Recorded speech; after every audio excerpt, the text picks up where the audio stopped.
Halo semua, saya di sini akan mempresentasikan hasil makalah saya yang berjudul Dampak Sampah Plastik bagi Penyu. Sebelumnya, perkenalkan nama saya Aska Ahmad Fadlan dengan NIM L1A022036. Sampah di lautan. Plastik yang ada di laut bisa berasal dari daratan maupun perairan. Polusi plastik dari perairan mengacu kepada sampah sisa-sisa alat penangkapan ikan, seperti jaring, tali, dan bangkai kapal. Sementara yang ada dari daratan berasal dari kehidupan modern manusia, di mana plastik kerap digunakan sebagai barang sekali pakai, seperti botol, gelas, dan alat makan plastik, serta pembersih telinga. Sampah-sampah ini akan sangat berbahaya bagi hewan laut, karena mereka mengira plastik adalah sumber makanan mereka, karena mereka tidak bisa membedakan mana sampah dan mana sumber makanan mereka. Kita buat contoh permisalan di hewan penyu.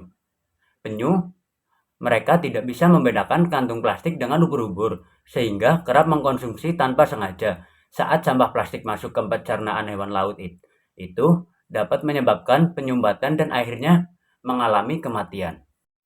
Ada beberapa dampak sampah plastik yang serius terhadap penyu. Penyu cenderung menelan sampah plastik karena kesamaan dengan makanan alami mereka. Penyumbatan proses pencernaan, bahaya terjebak jaring nelayan, dan potongan plastik dapat menyerupai rumput laut atau alga. Efek kimia sampah plastik dapat melepaskan zat kimia berbahaya ke dalam tubuh penyu. Dampak jangka panjang dari paparan terus-menerus terhadap sampah plastik dapat menjadi ancaman serius bagi populasi penyu. Efek langsung dan tidak langsung terhadap kesehatan dan kelangsungan hidup penyu. 1. Masalah pencernaan. Efek langsungnya adalah penyu dapat mengalami masalah pencernaan saat menelan sampah plastik. Dapat menyebabkan blokade usus dan kesulitan pencernaan. 2. Tidak langsung, masalah pencernaan dapat menyebabkan penurunan asupan makanan yang cukup yang dapat mengurangi energi dan kesehatan penyu secara keseluruhan. 2. Masalah cedera fisik. Langsung, penyu dapat terjebak dalam sampah plastik seperti jaring atau rantai, menyebabkan cedera fisik seperti luka, robekan, atau patah tulang. Tidak langsung, cedera ini dapat menghambat kemampuan penyu untuk mencari makan, berenang, dan berkembang biak. 3. Terkontaminasi zat kimia. Langsung, sampah plastik dapat melepas zat kimia berbahaya ke dalam tubuh penyu, dapat menyebabkan masalah kesehatan langsung termasuk kerusakan organ dan sistem biologis. Tidak langsung, paparan terus-menerus terhadap zat kimia dapat mengakumulasi dan berdampak jangka panjang pada sistem kekebalan dan reproduksi penyu. 4. Ancaman reproduksi. Langsung, sampah plastik dapat mengganggu proses reproduksi penyu. Tempat bertelur yang terkontaminasi atau kesulitan penyu dalam mencapai tempat bertelur dapat mengancam kelangsungan hidup populasi. Tidak langsung, stres yang disebabkan oleh paparan terus-menerus terhadap sampah plastik dapat mengurangi tingkat reproduksi dan kelangsungan hidup oleh penyu. Solusi untuk mengurangi sampah agar penyu terjaga kelestariannya.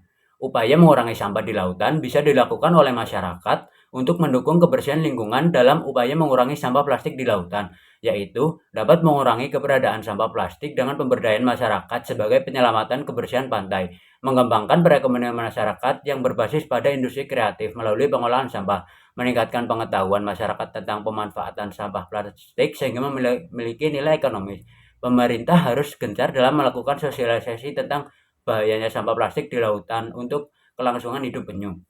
Salah satu upaya lain pemerintah agar populasi penyu terus ada dan meningkat antara lain membuat konservasi penyu. Perlunya membuat konservasi penyu untuk menjaga kelestarian kehidupan penyu.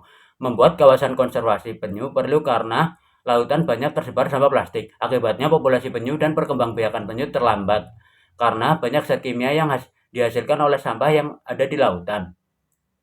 Solusi yang lain adalah upaya dilakukan untuk membuat iklan atau poster yang disebarluaskan ke masyarakat, bertujuan untuk menyadarkan bahaya plastik dalam lautan terhadap habitat penyu, dan berharap agar masyarakat berhenti membuang sampah sembarangan, khususnya di perairan, karena sebuah sampah dibuang di perairan bermuara di lautan. Sekian presentasi dari saya, kurang lebihnya mohon maaf. Bye.